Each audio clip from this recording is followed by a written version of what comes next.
Hey YouTube, Awesome Rider here. Welcome to my review for Kamen Rider Gotchard, episode 13. So I feel most of us could have guessed the way this episode was going to go, just based on how the series has been. Like, if you guessed he would finally befriend UFO and get the power-up and save his friend, that's exactly what happened. I mean, by Gotchard standards, it was a decent episode, you know, for the show, but it was pretty generic, and I felt that this arc was over way too quickly. I mean, I wasn't expecting any surprises, but it was definitely unfortunate that there's some underbaked stuff. I mean, you have Hotaro throughout the episode kind of having this anxiety about, like, how do I use this new sword? I'm like, see that? That's the pointy end. It goes in the bad guys. But basically, he's like worried about hurting his friend with the weapon and doesn't know how to use it right. It's actually kind of dumb if you think about it, like just the way it went down. Like, obviously there's that anxiety, which you've seen in numerous series of, like, when a friend is taken over by a spell or whatever, like they're fighting against a friend and they're worried about hurting them. But it's like tied in with, like, how do I use the sword properly to save him?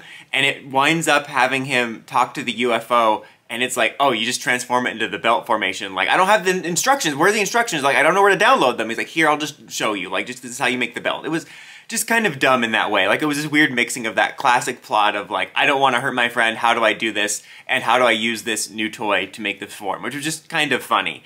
And, like, it led to some frustrating parts, like in the episode when Dread shows up and he's, like, about to blast somebody.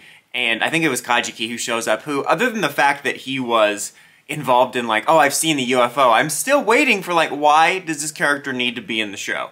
Like, there's a couple things in this episode where I'm like, maybe this will become clear by the time the series is over or almost over, because it's like, right now, you could take him out and, like, literally nothing of value would be missed. I mean, I know he just had a 2-episode arc, but I'm just saying, like, as of right now, I can't see how that's going to fit into being important long-term. But anyway, like, he was about to be attacked, and Hotaro freezes. It's funny, too, because it's right after Hotaro's like, I'm not going to be scared anymore, and then he's immediately scared, like a little piece of, you know. Anyway, can't stand him. So, he's about to be blasted, not Hotaro, unfortunately.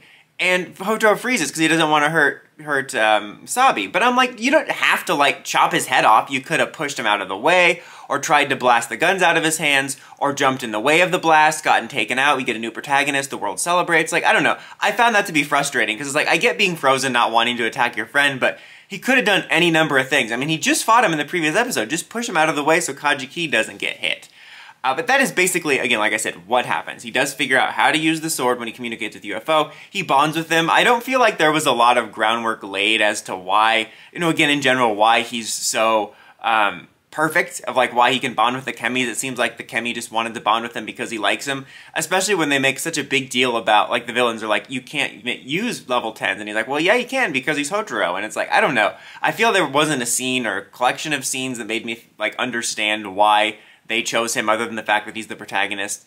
But he figures out how to transform the sword into its belt form, and we get the UFO super form upgrade in this episode, which I actually do like it. It's a little goofy looking, but I do kind of like how unique it is. It also had a pretty cool finisher, and we got a pretty unique fight. There was also a weird moment where, like, he split apart Dread's just body from Sabi, which I think was just so that they could use the finisher on the body. But yeah, he saves him. I mean, I think it was wasted potential. I didn't expect Sabi to be Dread for the rest of the series. It definitely feels like one of those belts that's going to bounce around for a while. But I thought there was potential with this. I'm curious, again, like I said with Kajiki. I feel like maybe by the time the series is over, it will become clear why he's in it. But the same thing with this, I'm like, I don't know why they needed to rush through this. I know why they needed to get the power up and stuff like that, because toys. But I felt like there was some meat here for an interesting little mini arc, maybe 3 to 5 episodes of Sabi being in the suit, and the fact that it was resolved so quickly was so disappointing. Like I said, it was one of those things that maybe in hindsight, when I see everything they're doing, it'll make sense why they rushed through this, but I'm like, I don't know why we don't have time to sit with this a little bit, because it's actually kind of an interesting status quo. Because that's what made the whole thing feel rushed, is like, even in the episode, they're like, oh, we don't know how to save him, there's no possible solutions. I'm like, have you really tried anything? Like, you fought him last episode and that was it. And that was something else that was frustrating too, is kind of a B-plot you have going on is with Valvarad, is him and the teacher go to, like, the council, which feels very sort of Logos, where they tell him all the stuff that's going down, and they don't believe him, they don't want to help, and it, like, again, it felt very sort of Logos, both with them, like, being robed figures, and they're either, like, just really corrupt, or there is some shady stuff going on. But basically, they're of no help. And it enters that debate of, like, Valvarad being like, okay, we'll just kill him. And he's like, no, like, we have to save him. And it felt rushed in the sense that normally I'm team anyone's opinion but Hotaro's, but also with this, I'm like, they haven't tried anything. If this had been going on for 5 episodes, and they kept trying to save Dread, and, you know, just nothing was working, then I would get Valverod being like, let's just take him out. But he's like immediately like, well, he's taken over, guess there's no solutions. Like, again, I think there was room for a little mini arc with some interesting debate about them continuing to try to save Sabi, milk that for some drama. They just can't do it. They're running out of solutions. That's when Valverod comes in. It just felt rushed because it's like, again, normally I would welcome an interesting debate on the perspectives of Valverod and Hotaro, but here it's like he just jumped to the conclusion so quickly and it made the arc feel even more rushed, which I found to be really frustrating.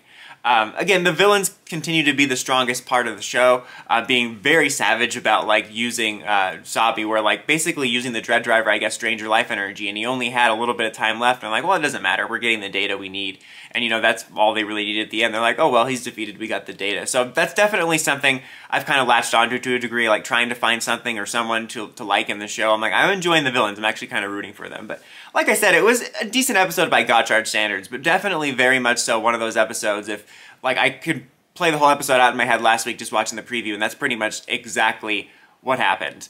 Again, it felt fast-forwarded. I'll be curious to see the perspective of the long run of the show, if that makes it clear why they rushed through this, because again, I think that there was potential here for this status quo to last a little bit, you know. It felt very rushed. That is something that can happen sometimes with Toku series or other series, is you will have a situation where they come off different binged or week to week, and sometimes when you watch the whole series or go back and rewatch it or think about it, like, certain things become clear in terms of the pacing, but right now it just feels like, why did we have to rush this?